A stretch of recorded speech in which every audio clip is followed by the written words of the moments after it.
So are we rolling? Rolling. Okay. From the beginning of when I entered this path, my my interest was actually ecological. I had begun studying with Joanna Macy.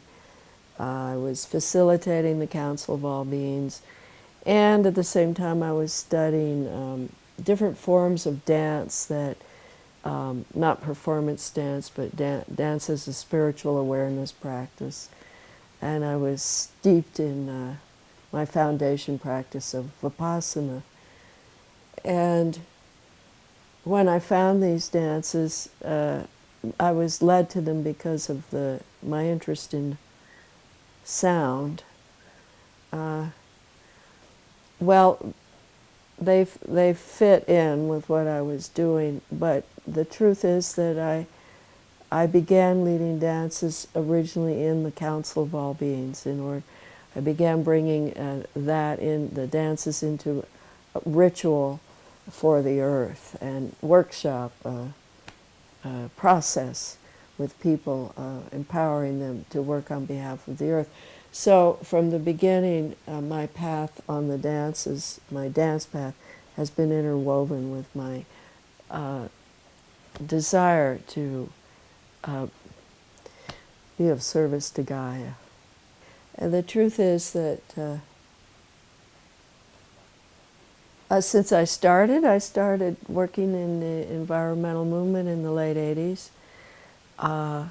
When I started, I still believed there was hope of changing in time, to change our course of direction in time, that the planet wouldn't be completely destroyed, our environment, our ecosystem that supports us.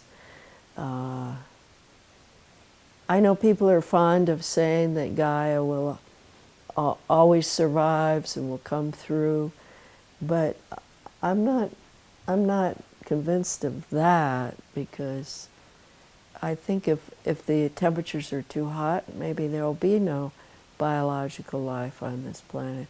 Maybe in trillions of years she'd cool down again and biological life could rise again. I don't know. In any case, it's changed a lot since the late 80s. It's gone downhill a lot since the 80s, and the things that we could foresee then, and people with much more vision than me, they foresaw it 100 years ago, but what we foresaw seems to be coming to pass. And I don't work anymore with hope of changing people or changing the world or saving the world. I may have entered with that, but now I do it because it's the only thing it's what I do. I love the earth.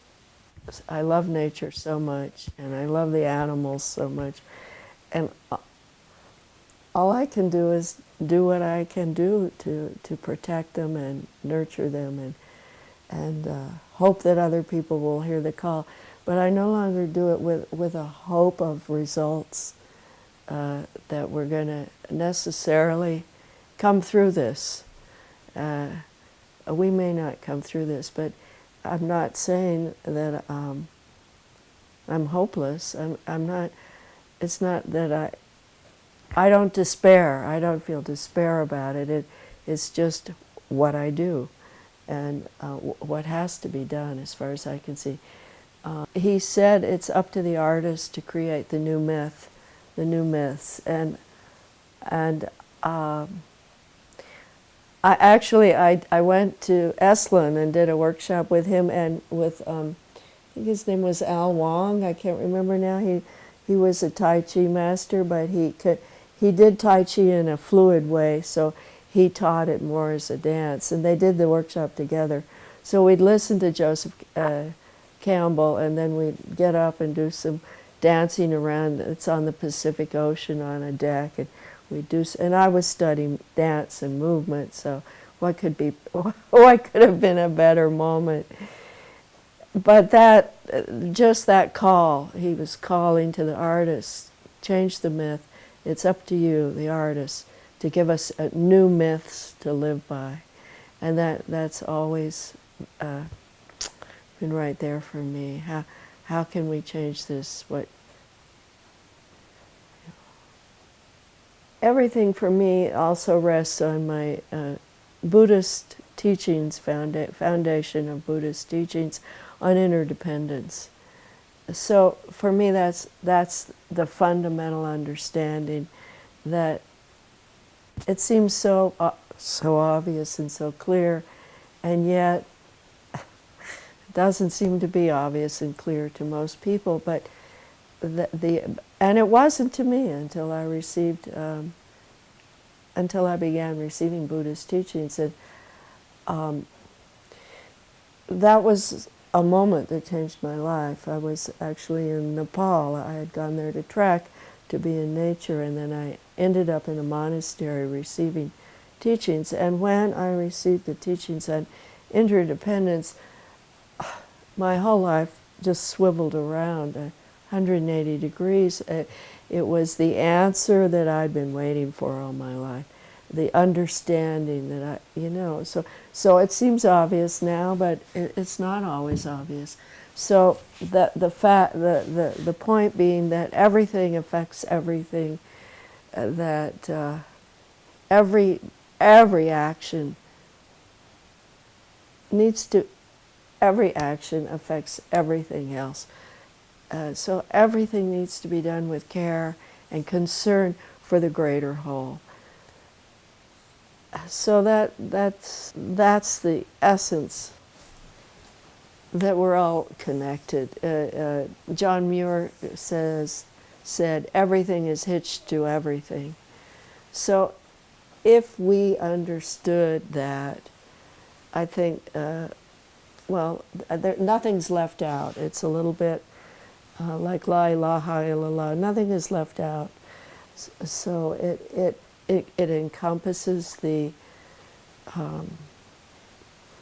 treatment of each other. It encompasses the treatment of animals.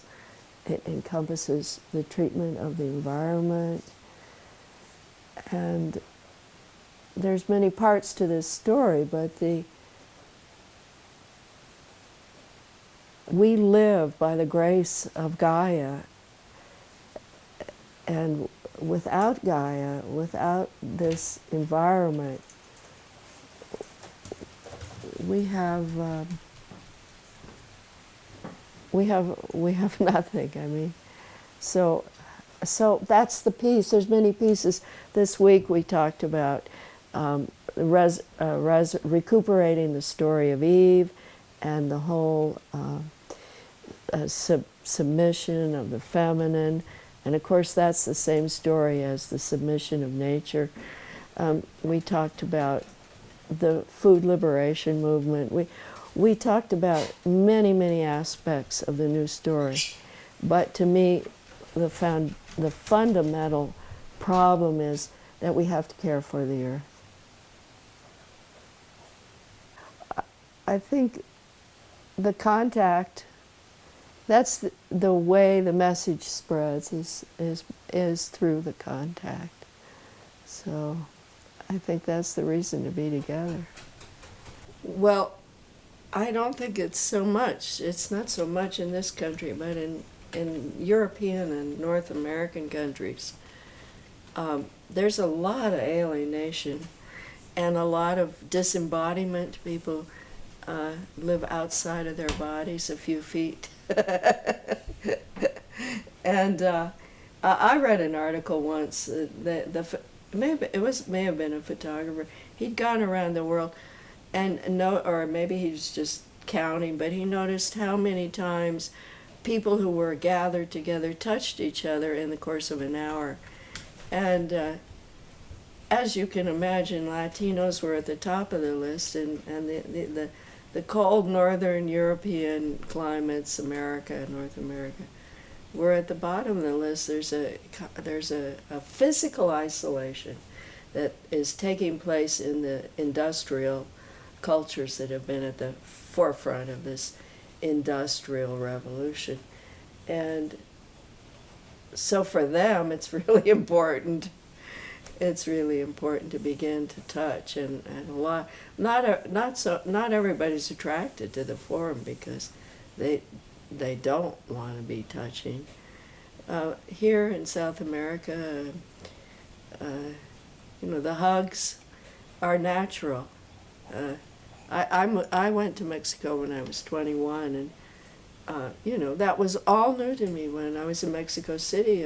When you meet someone, you embrace them, and that was unheard of. In the United States, we give a stiff, informal.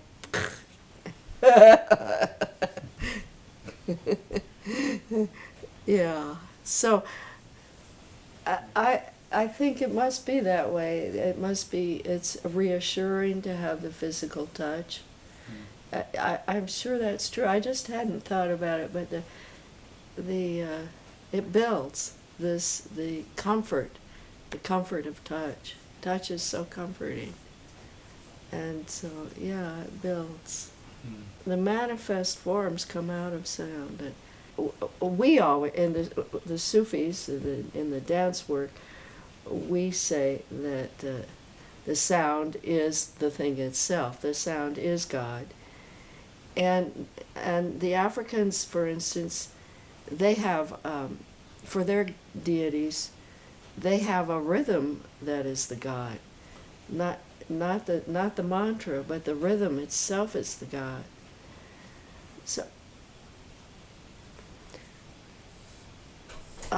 for me, God is eminent. God is in everything. So obviously, God is in every sound. So it's just can be simply a doorway to God, as can be the beauty of nature or anything. Everything is a doorway. God is everything. So for me, the dances were a place where I began to bring into manifestation what I had understood when I received my Buddhist teachings. So I got the understanding, the realization, but then it was through the community, the movement, the sound, the touching, the interactions, the acceptance, and through that, in the dance circle, I could become authentic. So they were like a therapy for me.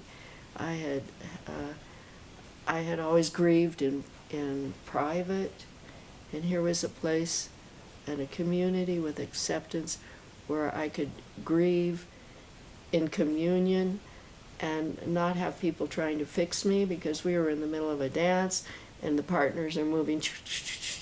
So only that they would witness my tears, and I noticed that they would tear up too. So it's it's very universal.